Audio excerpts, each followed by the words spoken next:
धाकड़ खबर, बेखौफ सुबह, बेबाक अंदाज। धाकड़ खबर में आपका स्वागत है। मैं आपके साथ हूं अकरम रईस खान। अपनी जिम्मेदारी समझता हूं क्योंकि कल एक खबर आपके सामने रखी थी कि आज विधानसभा अध्यक्ष चुनाव होना है बिहार विधानसभा के अंदर, तो बताना चाहिए आपको कि उसमें हुआ क्या। लेकिन आज एक उससे भी बड़ा धमाका हो गया, इसलिए खबर रखना और ज्यादा जरूरी हो जाता है। लालू प्रसाद यादव जो एक सजा याफ्ता मुलजिम हैं और फिलहाल कोरोना और कई सारी बीमारियों के चलते रांची में स्थित रिम्स में अपना इलाज करा रहे हैं, उनका एक ऑडियो वायरल कर दिया है सुशील मोदी ने। सुशील मोदी को मीडिया वाले आजकल शॉर्ट फॉर्म में सुमो लिख रहे हैं, तो सुमो ने वो एक ऑडियो वायरल कर दिया जिसमें वो लल्लन यादव से बात कर रहे हैं और कह रहे हैं कोरोना का जमाना है, छुट्टी मार जाओ, गैर हाजिर रहो, हम आपको मंत्री बना देंगे, ऐसी कुछ करके बातचीत सामने आई है। तो इन आरोपों में कितना दम है और इन आरोपों के बाद बिहार की जो राजनीति है उसमें किस तरीके की हलचल देखी जा रही है, इन्हीं दोनों पहलुओं के आसपास अपनी बातचीत को रखने की कोशिश करेंगे। हमारे साथ जूम के जरिए जुड़ रहे हैं ओम प्रकाश अश्क जी। वो सार्थक समय के संपादक हैं। आप उनके चैनल पर भी जाकर विस्तार से वो वहां बताते रहते हैं बिहार की राजनीति के बारे में, वो सब चीजें भी देख सकते हैं। सर, मैं आपसे सीधा सवाल करूं, विजय सिन्हा तो बन गए विधानसभा अध्यक्ष, रोक तो पाया नहीं उनको कोई? देखिए, मैंने कल भी कहा था कि संख्या बल के हिसाब से, आंकड़ों के हिसाब से प्रथम दृष्टि से ये माना जा रहा था कि एनडीए का उम्मीदवार जीत जाएगा, क्योंकि 126 सदस्य उसके पास थे जी। आज एग्जैक्टली वही हुआ कि 126 वोट उनको मिले और 114 आरजेडी यानी महागठबंधन के कैंप को मिले जी। इसका दो अर्थ, कल भी मैंने कहा था कि 114 से 116 के बीच में तो ये आंकड़े जुटा सकते हैं जी। लेकिन ये 110 से जो स्ट्रेंथ इनका था, ये अगर 114 पर गए हैं जी महागठबंधन के लोग, तो ये इनका अचीवमेंट, जी एक तरह से ये महागठबंधन का अचीवमेंट है कि उन्होंने 4 और साथियों को अपने पक्ष में कर लिया है। अब चूंकि ये खुला मतदान था, हाँ या ना में जवाब देना था, तो जाहिरा तौर पर कोई चेहरा छिपा के तो कोई करता नहीं। लेकिन अगर ये गुप्त मतदान हुआ होता तो निश्चित तौर पर स्थितियां बदल जाती, जो मेरा अनुमान है। और जो कोशिश लालू जी ने की या दूसरे लोगों ने की, उसका भी ये असर दिख जाता।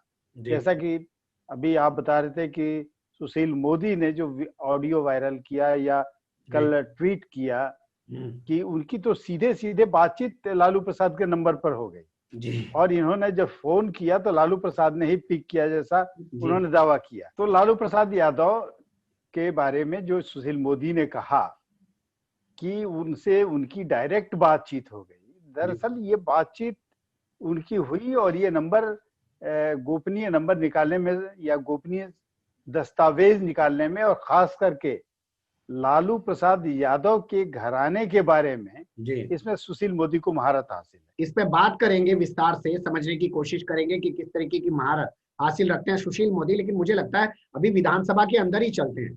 नीतीश कुमार की उपस्थिति को लेकर क्यों हंगामा हो रहा था सर? दरअसल ये विधानसभा के सदस्यों के बीच स्पीकर का चुनाव होता है जी, और मुख्यमंत्री नीतीश कुमार विधान परिषद के सदस्य हैं जी, इसलिए उनको कायदे से वहां नहीं रहना चाहिए था जी। लेकिन विधानसभा में इस तरह का प्रोविजन है कि जब दर्शक दीर्घा बनी है, दर्शक वहां जा सकते हैं, पत्रकार वहां जा सकते हैं, अब चीजें लाइव होने की व्यवस्था हो गई है, तो मुख्यमंत्री अगर गए तो कोई अचरज की बात नहीं है। और एक सामान्य आपत्ति ये थी कि उनको नहीं रहना चाहिए, वो विधान परिषद के सदस्य हैं। विधानसभा में ऐसे मौके पर जहाँ चुनाव होना है, जहाँ हाथ उठाना पड़ सकता है, तो उनको नहीं रहना चाहिए। तो क्या अगर ऐसा किया होता कि वो समर्थन में हाँ या ना बोले होते, तब एक बड़ा सवाल हो सकता तो क्या नीतीश कुमार खुद वहां मौजूद रह के देखना चाहते थे कि कौन किसके साथ खड़ा है, कौन किसके हक में हाथ उठा रहा है? नहीं, जो एनडीए के समर्थन में जिन लोगों को वोटिंग करनी थी जी, वो हाँ और ना में जवाब देना था, जो प्रावधान होता है। तो एनडीए के पक्ष में तो हाँ कहने वाले लोग थे। अगर उसमें इनका भी मान लिया जाता कि इन्होंने भी हाँ कहा, तो एक तरह से इनका वहां रहना अनुचित माना जाता जी और इस पर सवाल खड़े होते। जी ये सवाल खड़ा नहीं हुआ इसलिए, या बन ही नहीं रहा था। एक तरह से वो विरोध का एक तरीका हो सकता है, जी। लेकिन ये सवाल नहीं बन रहा था। असदुद्दीन ओवैसी की पार्टी के लोग किस ओर खड़े दिखाई दिए हैं सर, आज कुछ है जानकारी?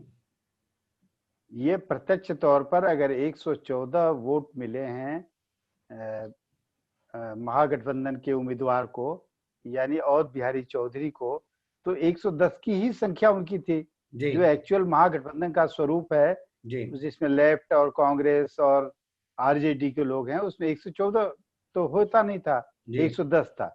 यानी जो 4 उम्मीदवार आए हैं जी वो संभव है कि ओवैसी के उम्मीदवार होंगे, उसमें जरूर होंगे। संभवतः वो 4 ओवैसी के ही उम्मीदवार थे जो महागठबंधन के साथ आए और एनडीए के खिलाफ उन्होंने, यानी कि एनडीए कैंडिडेट के खिलाफ उन्होंने वोट किया। अब चलते हैं सुशील मोदी की तरफ। जी अकरम साहब, एक और सवाल बनता है जी कि ओवैसी के 5 थे, चिराग के भी लोग थे, चिराग का एक उम्मीदवार जी कहाँ गया? क्योंकि 126 वोट ही मिले हैं एनडीए को। जी संख्या 125 और प्लस एक निर्दलीय को लेके थी, 126 थी। जी यानी 114 जो हुआ है उसमें ओवैसी के भी लोग हो सकते हैं और चिराग का भी एक उम्मीदवार हो सकता है। यानी चिराग और ओवैसी का एक एक बंदा कहाँ रहा, उस पर भी सवाल खड़ा हो रहा है। वो इस ओर रहा कि उस ओर रहा, दिख किस ओर रहा है वो आप लोग समझ जाइएगा। लेकिन हम लोग चलते हैं सुशील मोदी की तरफ। आपने बताया कि सुशील मोदी को एक्सपर्टीज है मुलायम सिंह यादव, उनके परिवार से जुड़ी हुई अंदरूनी बातें, अंदरूनी चीजें बाहर निकालने की। आपने देखा होगा ट्वीट करके बाकायदा उन्होंने नंबर बताया है, और नंबर भी बताया जा रहा किसी इरफान अंसारी का है। देखिए, जेल में कोई अपने नाम से नंबर लेके तो बैठा नहीं रहता है, एक नंबर वहाँ कोई दे सकता है। देखा ये गया है कि लालू प्रसाद यादव जब से रिम्स में भर्ती हुए हैं और रघुवर दास की सरकार के जाने के बाद उनको वो तमाम तरह की छूट और सहूलियत मिल गई जो रघुवर दास की सरकार में वो सख्ती थी। सख्ती ये थी कि सैटरडे को ही 2 लोग मिल सकते हैं, वो भी पूर्व परमिशन के। बाद के दिनों में तो ये हुआ कि दिन भर मेला लगा रहता था। उसके बाद वहां से जब उनको बंगले में शिफ्ट कर दिया गया है तो पूरे चुनाव के दौरान बिहार के नेताओं का वहां जमघट होता था। सारे लोग आते थे, मिलते थे, टिकट से लेके तमाम तरह की बातें होती थी। तो उसी में अगर वो फोन गया और इरफान अंसारी की ओर से वो फोन दिया गया तो वो कोई आश्चर्य की बात नहीं है कि वो फोन उनके पास होगा। ये जरूर है कि सुशील मोदी का सूचना तंत्र इतना पुख्ता है कि लालू परिवार के खिलाफ जो भी सूचनाएं एकत्र करते हैं वो बड़ी पुख्ता सूचनाएं होती हैं। आपको याद होगा 2015 में जब महागठबंधन की सरकार बनी तो 17 महीने बाद ही अगर सरकार गिर गई और आरजेडी को अलग होना पड़ा, जो आरोप लगे उस आरोप का खुलासा भी सुशील मोदी ने किया। बल्कि यह कहिए, मैं कई बार कहता हूं कि गिनीज बुक ऑफ रिकॉर्ड्स में कभी ये चीज दर्ज होगी कि एक आदमी 365 दिन एक परिवार के खिलाफ रोज ही ट्वीट करता है, वो किसी न किसी बहाने के घपले, घोटाले, बयान, तमाम चीजों पर। तो ये कोई आश्चर्य की बात नहीं, यही सुशील मोदी का सूचना तंत्र है जो बड़ी पुख्ता है। वो सत्ता में रहे, सत्ता से बाहर रहे, ये करते हैं। क्या लालू प्रसाद यादव का ये कहना कि सुशील मोदी तो हमारा सेक्रेटरी है, तो ये सेक्रेटरी रहे हैं किसी जमाने में उनके, इसलिए इनके सूचना तंत्र इतना मजबूत है? ये नहीं हो सकता है, ये सेक्रेटरी रहे, वो छात्र जीवन की बात है, आंदोलन के 74 आंदोलन के पहले की बात है। तो उस समय ये सब चीजें थी। जाहिरा तौर पर उस समय सुशील मोदी इनसे थोड़े नीचे कद के आदमी थे तो ये रहे होंगे। लेकिन मीडिया से जो रिलेशन है सुशील मोदी का, जो ब्यूरोक्रेसी में उनकी पैठ है, झारखंड से लेके बिहार तक अभी 20 साल पहले बटाया है, उसके पहले से तो दोनों एक ही था, इसलिए यहाँ के ऑफिसर वहां, वहां के ऑफिसर यहाँ, वो रहे। तो ये सारी सूचनाएं कहीं न कहीं किसी न किसी कॉर्नर से मिल जाती हैं। किसी ना किसी कॉर्नर से सूचनाएं सुशील मोदी को मिल जाती हैं और वो बम फोड़ देते हैं, जैसे पहले भी कई बार फोड़ चुके हैं। जैसा आपने बताया कि Guinness book of world record में नाम दर्ज होना चाहिए कि ऐसा नेता जो एक परिवार को लेकर रोजाना ट्वीट करता है। लेकिन क्या ये धमाका करके, क्या ये बम विस्फोट करके सुशील मोदी ने जो किया है, उन्होंने भाजपा को अपनी उपस्थिति का एहसास नहीं कराया कि मुझे नजरअंदाज करना बिहार में भारी पड़ सकता है? बिल्कुल, मैं यही कहने जा रहा था और कहता भी बाद में जी कि सुशील मोदी ने अपनी उपयोगिता, अपनी प्रासंगिकता जाहिर की है कि आप मुझे कहीं भी रहिए, मैं पार्टी हित में, पार्टी के लिए बिल्कुल एक ईमानदार कोशिश करता हूं, काम करता हूं। और ऐसे ऐसे मौके पर मैंने बीजेपी को संकट से उबारा है। जैसे मैंने कहा कि 2015 के बाद 17 महीने बाद जो सरकार गिराने का काम किया उन्होंने, जिसके आरोप पर सरकार गिरी, और उन्हीं के तालमेल से नीतीश फिर दोबारा सीएम भी बने, बीजेपी साथ हो गई जी। उसी तरह से इस बार भी इलेक्शन के एक दिन पहले, मैंने आज इलेक्शन होना है और कल उन्होंने ये ट्वीट किया और ये चीजें वायरल की। बाद में वो ऑडियो भी वायरल हुआ जिसमें वो लालू प्रसाद यादव, एक विधायक को, एनडीए के विधायक को, बीजेपी के विधायक को वो ऑफर कर रहे हैं, तुम मेरे साथ आ जाओ, मैं तुम्हें मंत्री बना दूंगा, मैं बहुत आगे बढ़ाऊंगा, ये तमाम चीजें। तो इससे एक मैसेज तो ये जरूर देने की उन्होंने कोशिश की है कि मैं आज भी आपके लिए अति महत्वपूर्ण व्यक्ति हूँ बीजेपी के लिए। मुझे नजरअंदाज मत कीजिए, मेरे जैसा कोई व्यक्ति बिहार में भाजपा के पास नहीं है, जो मैं कर सकता हूं वो कोई और नहीं कर सकता। लेकिन अब बात करते हैं लालू प्रसाद यादव को लेके। बिल्कुल, बीमारी का बहाना बना के वो डायरेक्टर के बंगले में कब्जा किए बैठे हैं और डायरेक्टर जो है गेस्ट हाउस में पड़े हैं और वहां से वो सरकार की अल्टा पलटी की तमाम कोशिशें कर रहे हैं। क्या लालू प्रसाद यादव अपने बेटे को सीएम बनते देखना चाहते हैं, इसलिए सब कुछ कर रहे हैं? देखिए, दरअसल लालू प्रसाद यादव का मनोबल इसलिए बढ़ा है कि एक तो एकल पार्टी के रूप में देखें तो सबसे ज्यादा सीटें लेकर के आरजेडी सत्ता में आई है जी। वोट परसेंट भी आरजेडी का सबसे ज्यादा है, ठीक है, वो बीजेपी से भी ज्यादा है, वो जेडीयू से भी ज्यादा है। तो ये एक मनोबल बढ़ने की बात है। दूसरा कि उनको लगता है कि थोड़ा बहुत गुणा भाग गणित या कोई एक अवसर क्लिक कर जाए, कोई मौका नहीं छोड़ना चाहते हैं वो, और न छोड़ेंगे आगे भी। मुझे लगता है कि ऐसी वो तमाम कोशिशें करेंगे कि सरकार अस्थिर हो जाए। हालांकि अब थोड़ी टेढ़ी खीर होगी क्योंकि स्पीकर बीजेपी के कोटे का यानी एनडीए का बन गया है, इसलिए अब ऐसा कोई विधानसभा के अंदर कोई खेल करके अविश्वास प्रस्ताव या बात में अपनी बातें मनवा लेना, उसमें दूसरी चीजें भी हो सकती हैं, कुछ पार्टी मेंटेलिटी रहती ही है, वो शायद इसमें सफल ना हो। लेकिन कोशिश ये जारी रखेंगे कि टूट फूट कहीं हो जाए, कोई इधर से इधर निकल जाए, कोई मौका ऐसा है एब्सेंट करा दिया, जैसे एब्सेंट की बात उन्होंने की। कल ही हम लोगों ने ये बात आशंका जाहिर की थी कि खेल कई तरह के हो सकते हैं। हाँ, कि कोविड का समय है, किसी को ये भी प्रलोभन मिल जाए कि कोरोना हो गया, एब्सेंट कर जाए। तो आज ये बात सामने आई कि इस तरह की चीजें हो। लेकिन सर, क्या ऐसा करना आगे इतना आसान हो पाएगा? क्योंकि अब ये ऑडियो क्लिप बाहर आ चुका है, हो सकता है एक जांच शुरू हो जाए, और जो अभी वो ऐश की काट रहे हैं डायरेक्टर के बंगले में लेट के, वहां पे पूरी राजनीति चला रहे हैं, फोन का इस्तेमाल कर रहे हैं, वो मुश्किल हो जाए, ना कर पाए आगे वो अब ऐसा? देखिए, इसमें दो चीज बहुत स्पष्ट समझनी चाहिए। जेल और राज्य पुलिस राज्य सरकार के जिम्मे की बात है। ठीक है। राज्य सरकार किसकी सुरक्षा के हिसाब से, किसकी बीमारी के हिसाब से अपने पुलिस तंत्र का कैसा इस्तेमाल करती है, अपने संसाधनों का कैसा इस्तेमाल करती है। तो झारखंड में जो सरकार है, ठीक है, उसमें आरजेडी का एक ही विधायक है और वो मंत्री भी है, लेकिन सरकार तो गठजोड़ की है। तो लालू प्रसाद को जो सुविधाएं मिली हैं, अब इसके लिए एक ही रास्ता है कि इन सारी चीजों के आधार पर कोर्ट जाया जाए।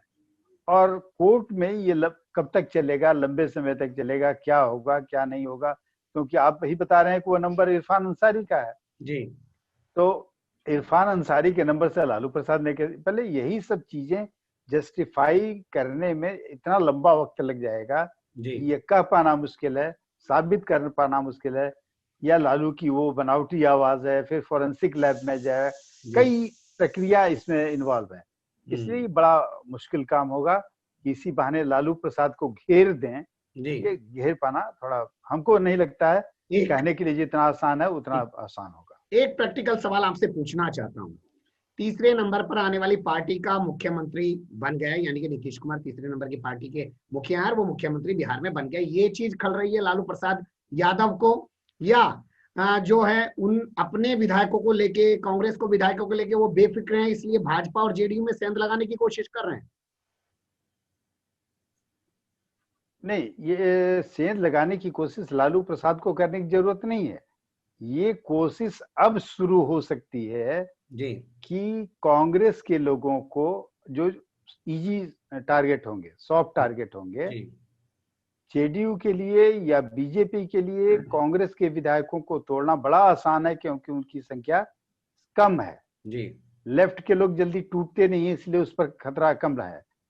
आरजेडी की विधायकों की संख्या ज्यादा है, इसलिए वो, लेकिन जिस तरह से टूट फूट की राजनीति होती है, अब झारखंड का उदाहरण ले लीजिए, इससे एक ही चीज स्पष्ट हो जाएगी कि 2014 के चुनाव में, विधानसभा के चुनाव में जेवीएम जो झारखंड विकास मोर्चा, जो बाबूलाल मरांडी की पार्टी थी, उनके 6 विधायकों को तोड़ लिया बीजेपी ने, अपने पाले में कर लिया और मिला लिया। वो मामला तब तक चलता रहा, तब तक जब तक विधानसभा का सत्र खत्म ना हो गया। तो ऐसे में कांग्रेस के कुछ लोग अगर एक गुट बना के आ जाएं और बीजेपी का सपोर्ट करते रहें, या एनडीए का सपोर्ट करते रहें, या जेडीयू का सपोर्ट करते रहें, संभव है कि ये काम जेडीयू ही करे, लेकिन जेडीयू के लिए आसान नहीं होगा, ये बीजेपी के लिए ज्यादा आसान होगा। तो वो मामला सुनवाई के लिए पड़ा रहेगा 5 साल तक, तब तक वो विधायक बन के अपना निपट लेंगे। तो ये एक सबसे बड़ा हथियार, स्पीकर एनडीए का बन जाना विपक्ष के लिए सबसे बड़ा खतरा भी है, और एनडीए के पास सबसे बड़ा हथियार भी है कि विपक्ष की कोई चाल या कोई दाल न चाल चल पाएंगे, न उनकी दाल गल पाएगी। अब सारे हथियार इनके हाथ में है, सरकार भी हाथ में है, स्पीकर भी हाथ में है। जी अब सारे हथियार जो हैं वो सत्ता पक्ष के हाथ में हैं, क्योंकि विधानसभा अध्यक्ष का जो चुनाव भी है वो उन्हीं के हक में हो चुका है, तो विपक्ष के कोई दांव चलेंगे नहीं। लेकिन एक चीज मुझे बताइए, अभी जो तोड़फोड़ दिखाई देगी बिहार में, वो हाल फिलहाल में दिखाई देगी, क्योंकि मंत्रिमंडल का विस्तार होने के बाद एनडीए में भी तो तोड़फोड़ हो सकती है ना जी? देखिए, इसके 2-3 मौके दिख रहे हैं। एक मौका बंगाल चुनाव के ठीक पहले हो सकता है, ठीक है, ताकि यह मैसेज जाए कि कांग्रेस के लोग जीते भी तो वो बीजेपी के पाले में या एनडीए के खेमे में आ गए। ठीक है, इसलिए यह कोशिश बंगाल चुनाव के पहले हो सकती है। ठीक है, या जैसा फडणवीस बार बार कह रहे हैं, जैसी की मुलाकात रावत और फडणवीस की हुई थी महाराष्ट्र में, महाराष्ट्र में भी बीजेपी सरकार बनाने की तैयारी कर रही है। वो कब ये मौका आएगा, कैसा कब आता है, लेकिन ये अगले 6 महीने के अंदर, यानी बंगाल चुनाव तक बड़े महत्वपूर्ण ये अवसर होंगे। बंगाल चुनाव के पहले जो मुझे लगता है कि बीजेपी यह कोशिश करेगी कि बिहार में कांग्रेस को तोड़ना। ठीक है, लेकिन मेरा सवाल ये था सर कि मंत्रिमंडल विस्तार हो जाएगा तो एनडीए के जो विधायक हैं, जो मंत्री नहीं बन पाएंगे, उनके अंदर भी तो गुस्सा पनपेगा ना सर, वहां भी तो तोड़फोड़ हो सकती है। देखिए, अभी मंत्रिमंडल का विस्तार होगा, हमेशा 2-4 मंत्रियों के ऑप्शन खुले रखे जाते हैं। झारखंड में सिर्फ 12 का स्ट्रेंथ है, उसमें भी एक खाली पड़ा हुआ है। तो ये ऑप्शन हर सीएम अपने हिसाब से 1-2 का बना के रखता है, 1-2 को एक्सचेंज भी करता है। तो वो एकोमोडेट करने की कई चीजें हैं, कारपोरेशन है, बोर्ड है, कहीं का चेयरमैन बना दिया। तो ये प्रलोभन के लिए तो कई अवसर और ये आयाम बने हुए हैं जहां ये चीजें हो सकती हैं। तो आप ये साफ कह रहे हैं कि मंत्रिमंडल के विस्तार के बाद भी जो एनडीए है उसमें टूट फूट की कोई उम्मीद नहीं लगती, क्योंकि किसी को किसी बोर्ड का चेयरमैन बना के खुश कर दिया जाएगा। नहीं, एनडीए में टूट के नहीं, महागठबंधन में टूट की बात कर रहे हैं हम लोग। कि महागठबंधन में तुरंत अभी कोई टूट फूट नहीं, लेकिन बंगाल चुनाव के पहले मैं इसलिए ये आशंका जाहिर कर रहा हूँ या संभावना जाहिर कर रहा हूँ कि एक मैसेज जाएगा कि हम लोगों ने विपक्ष को कमजोर कर दिया। जी जी, बहुत शुक्रिया सर। जिन राज्यों में हम लोग हैं वहां दूसरे लोग टूट के मेरे साथ आ रहे हैं। ठीक है, बहुत शुक्रिया सर। आपने सही लाइन बताई है कि बिहार में कांग्रेस को तोड़ा जाएगा ताकि बंगाल में एक मैसेज दिया जाए कि अगर यहाँ ये कांग्रेस वाले जीत भी गए तो ये तो बाद में बीजेपी के साथ चले जाते हैं, इनके विधायकों पे भरोसा मत कीजिए। तो हो सकता है अगला टारगेट बिहार में अब कांग्रेस की टूट का नजर आए। लालू प्रसाद यादव ने जो कोशिश की थी उसमें तो फिलहाल अभी नाकाम साबित हुए हैं, लेकिन हो सकता है वो जो डायरेक्टर के बंगले में बैठे हुए थे उस पर भी मुसीबत के बादल छा जाए और वो जो वहां पे आराम की काट रहे हैं हो सकता है उनको दोबारा जेल में शिफ्ट कर दिया जाए, मामला कोर्ट में जा सकता है क्योंकि सरकार तो फैसला नहीं लेगी। बहुत शुक्रिया, आपने बहुत सारी चीजों पे रोशनी डाली, फिर आपसे जुड़ने की कोशिश करेंगे। बने रहेगा धाकड़ खबर के साथ। फिलहाल अभी हमें दें इजाजत।